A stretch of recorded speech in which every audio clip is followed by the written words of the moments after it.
Hello and welcome to Coronacrisis. My name's David Haythornthwaite and I'm the chairman of AFC Fylde. And over the next few weeks and months, I'm hopefully going to take you through what goes on behind the scenes of a non-league football team at times like this. We're going to discuss all the issues regarding behind the scenes, the players, off-field staff, all the things that contribute to the running of the club, and how we're dealing with the issues that have been thrown at us on a daily and weekly basis, so that it gives you a really good insight to the club and the running of clubs in general. So I look forward to you joining me on this journey. David, thanks for joining us once again as we go through part 5 of our ongoing series, looking at what's happening behind the scenes with AFC Fylde. In this section, we'll look to get a little bit of clarity on what's happening with the current players. We've received the news that the season's over, so we can talk about that, and of course the ongoing discussion about salary caps within football. Yeah, that'd be great. The last time we managed to have a chat with you, we mentioned there was 3 players in dispute about contracts. Can we have an update on that? Yeah, it's as they I think the famous saying goes, a week's a long time in football, and so it's proved. Yeah, we've managed to thankfully get the situation sorted out with the players. There ended up, in actual fact, there was 4 players that, shall we say, we had a dispute with, and I think I said last time when we talked that it was clearly them. In my opinion, being badly advised. I think I told you that 3 of them had the same agent, and I think they were being told to do certain things which weren't in their interest. And I think once they started, shall we say, walking down that path of the dispute, and maybe realising, first of all, that we were very serious from our point of view, and secondly that this process is a very official process which would go before a National League panel and an FA panel.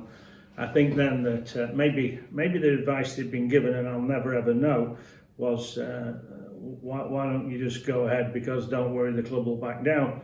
I think once they found out that we were resolute and felt very strongly about our position, then I think they decided to change their mind, and I think rightly so. And I'm very happy that that's been the result, because certainly my intention to try and keep the best possible players at our club, and these players in particular were very important to us. It isn't absolutely perfect at the moment, but I would say that we're 95% there, and hopefully everybody can be happy now and move forward together. Do you consider the matter closed now?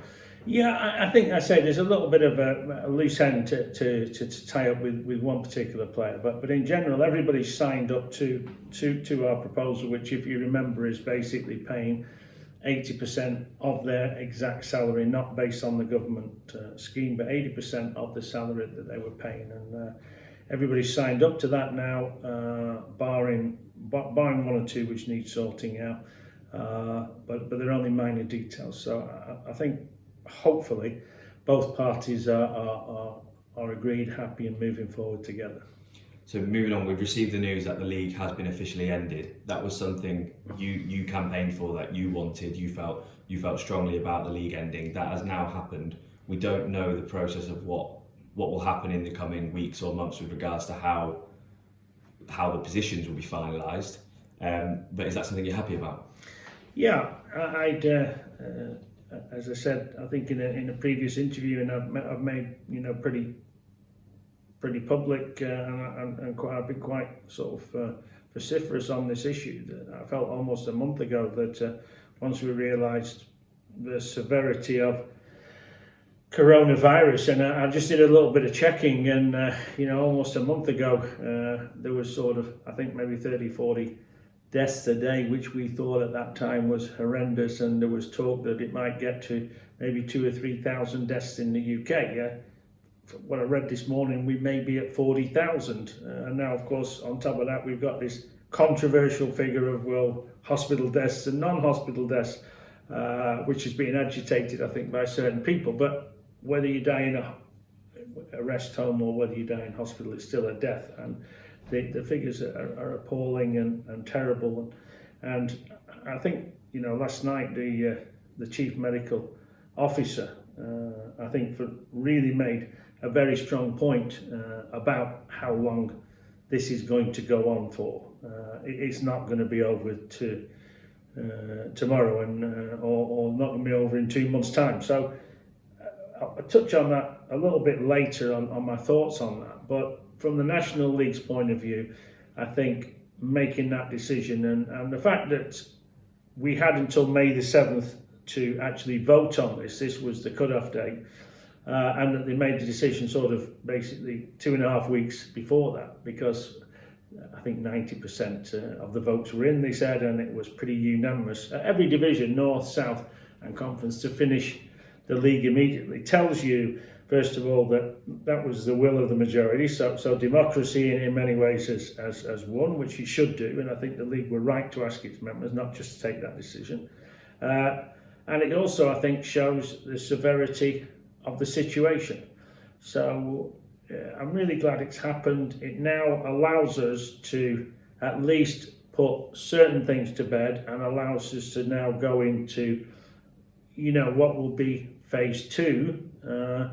Unfortunately, there's still many unknowns in phase 2 that really doesn't allow us to plan for. So, but the main thing is we've got one out of the way, and that the season's finished. Just on those unknowns, is it a case of every day is a new day at the minute?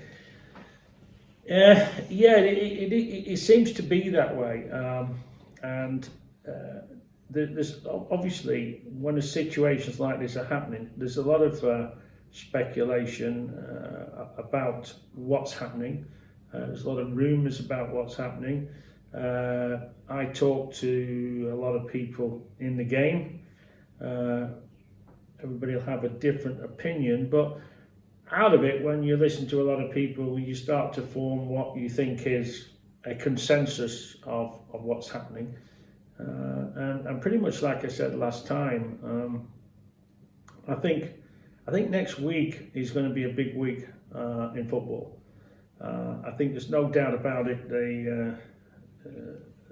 The pundits, such as Gary Neville, is very influential these days on as a TV pundit, as almost gone 180 degrees on where he was at, on wanting to finish the season and etc. And I think he's now coming to the conclusion that, look, the season isn't going to finish, and probably everybody should draw a line under it.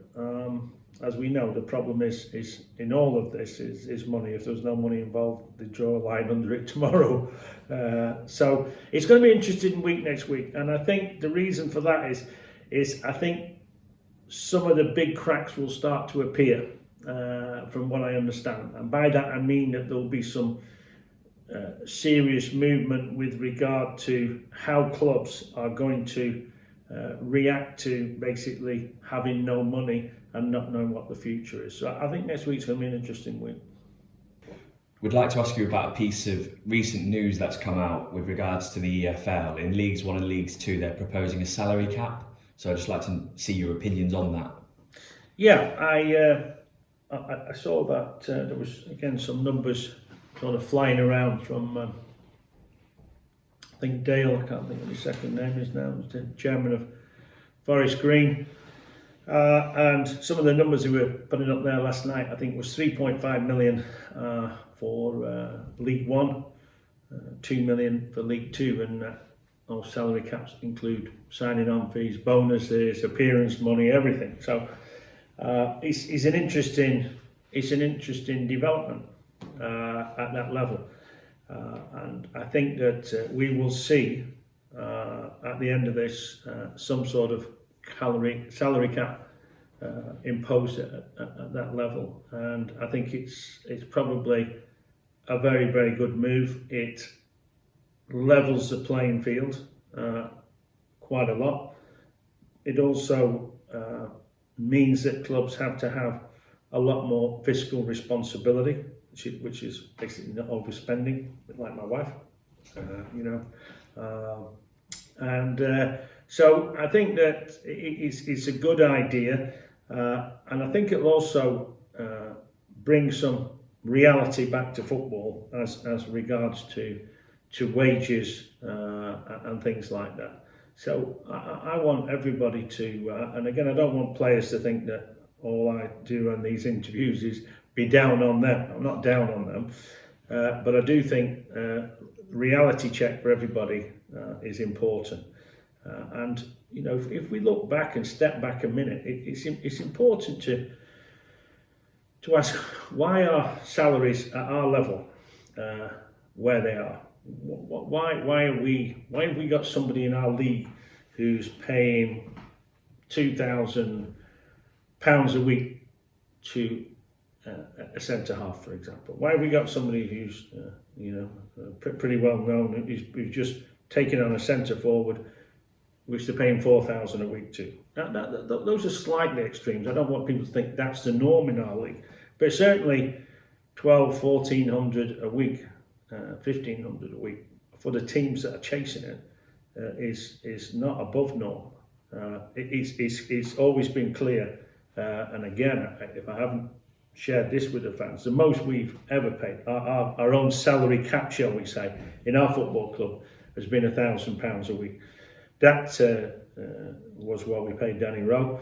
I don't think Danny hopefully will mind me sharing that. He had a fantastic goal bonus, so he made quite a lot of money because he scored a lot of goals.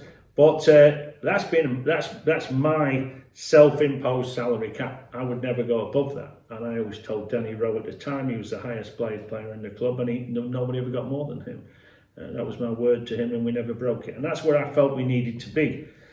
Interestingly enough, in that particular season, which was last season, where we got to Wembley, our wage bill, just playing wage bill, was about 700,000-800,000, something like that. And I remember the Leyton Orient chairman, the new chairman of Leyton Orient at that time, when we went down to Brisbane Road, telling me, when I told him, because I always like to share with different chairmen, I'll try and get out of them, what budget they've got, so I can benchmark myself. And I remember him telling me, David, you'll never get out of the National League paying that kind of money. You've got to pay at least $1.5 million. Nobody gets out without paying $1.5 million.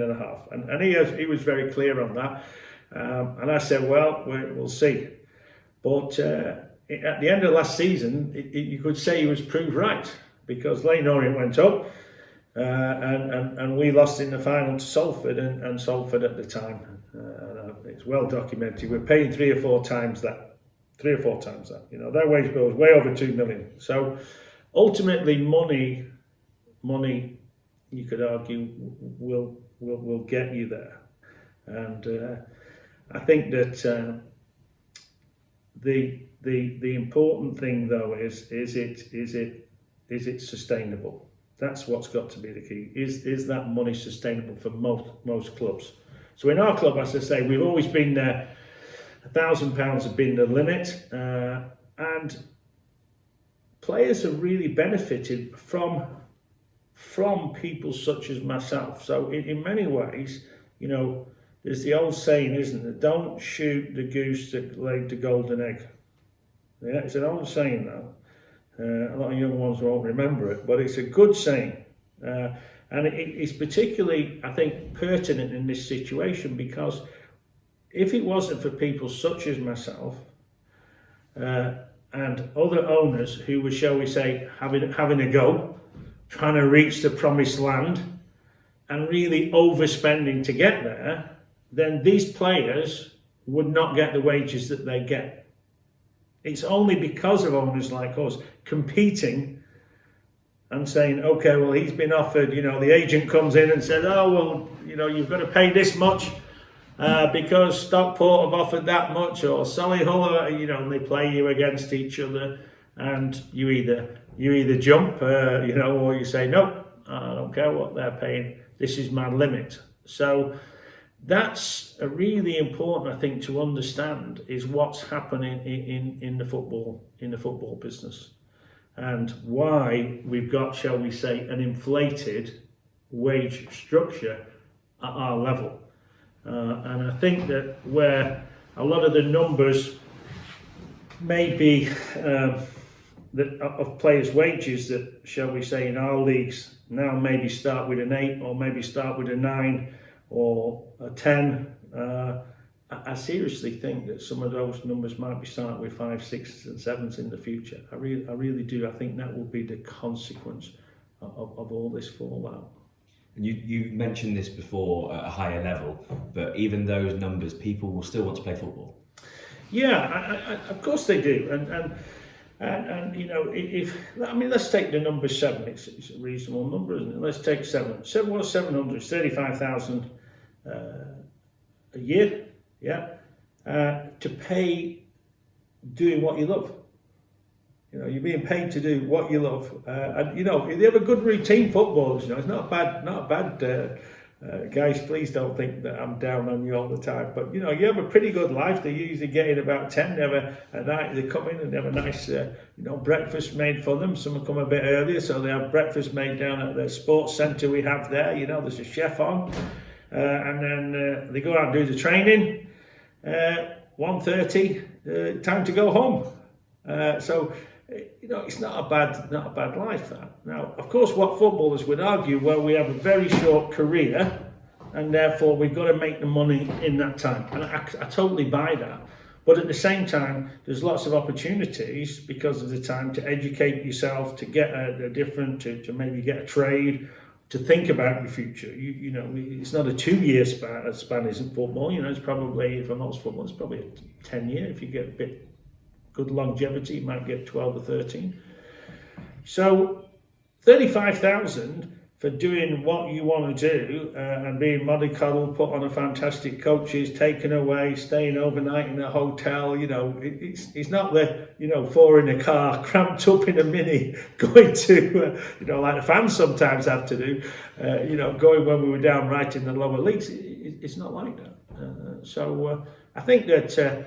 It always takes readjusting because if you've made 100,000 and suddenly you make 35,000, then you would obviously consider yourself really done, badly done by. But everything's relative, isn't it? So 35,000 back to people who work in a lot of jobs is a really pretty decent wage. So just to confirm, you think it would be a good idea and it's something you're in favour of, the salary cap? Yeah, I think the salary cap. I wasn't in favour many years ago. I mean, I lived in America, as some people will know. I lived in New York for about 12 years of my life, and of course, and therefore got involved and followed American sports, and which we're all now have the benefit of doing. And NFL's probably as big here in the UK, less so basketball, but certainly NFL's massive. And salary caps came from America. The principle of salary caps came from there, and were introduced into Europe and were introduced into the UK, and they were put in there because of the 3 big sports, which is basketball, baseball, and football. They were the same teams kept winning it, so they brought in salary caps there to try and level the playing field, which I think most people don't. They're relatively successfully doing. So I wasn't in favour at the time, but I think I've grown more into the idea. And certainly, again, if it's for the integrity of the whole pyramid, and I come back to that point, it's about the integrity of the pyramid. Without the pyramid, none of us have anything to dream for. No fans have anything to go to the football for. To go back to 2 of the clubs I've talked about a lot, Barrow, Stockport, old clubs, the ones that always say, oh, you were a plastic made-up club and we're this and that. I kind of understand that. But they're old traditional clubs, and the fact that they've been in Conference North, not Barrow, Barrow's only been down, but Conference North and the North, and that their fans have hope to know that they can go back up the pyramid and can be in the Championship one day. And why not in the Premiership one day, potentially? That's what keeps us all, that's what gets us all out every morning. That's what the exciting thing about football is. It's that eternal hope, isn't it? The eternal hope that we can get there. So the pyramid's critical, because if you have no pyramid, there's no hope. There's no hope. And the pyramid right at the bottom allows, that's what Fylde's been able to do, isn't it? Fylde have been able to come from the West Lancs League to where we are today because of the pyramid system, and it's fantastic. You've got clubs similar, South Shields, who are doing something themselves very, very similar, and they're very disappointed this year because they expected to come into Conference North. But it's that hope, and it's that ambition, and it's that excitement that makes football such a wonderful game in this country. And there's nowhere else in the world is a pyramid system like we've got. So it's critical, and salary cap is part of that to ensure that the game survives. Because if there isn't a League Two, then you can't get promoted into it, can you, by definition? And not to go too far off on a tangent, but we have seen, it's been well documented, a salary cap this season at Saracens. Obviously they've been punished for it and have been relegated, so if it's followed or broken, there are benefits, there are negatives to it either way as well. Yeah, wow, Nigel Ray, he was, for those that don't know, is the chairman, the owner of Saracens, and he's been castigated, and he's been face rubbed, dragged in the mud for what he did, but he flaunted the rules. I mean, there was clear rules, and he got down them in many different ways, because there are ways to get around the salary cap. And I think that the fact that the league, the rugby league and the rugby union, took the decisions that they did was really, really good, because it sent a really clear message that we mean it. And it doesn't matter how big you are, how much money you've got, the rules are the rules. And if you don't, you get deducted and you get relegated. That's really critical in all rules, isn't it? Because people know if there's a rule and people abuse it and they don't get punished, then there's no point having the rule. There's no point having the rules. So I think the salary cap, it needs thinking through. You've got a lot of intelligent people in football, a lot of good people in football, club owners, they are run businesses. So I'm sure between League One and League Two can come up with a great system. And I did touch on this subject with Michael Tattersall, who I was speaking to before you came this morning, who's the chief exec of our league, and just to gauge his thought, has anybody muted that idea in the National League? And the answer I got was no, not really. But it may eventually filter down to us as well.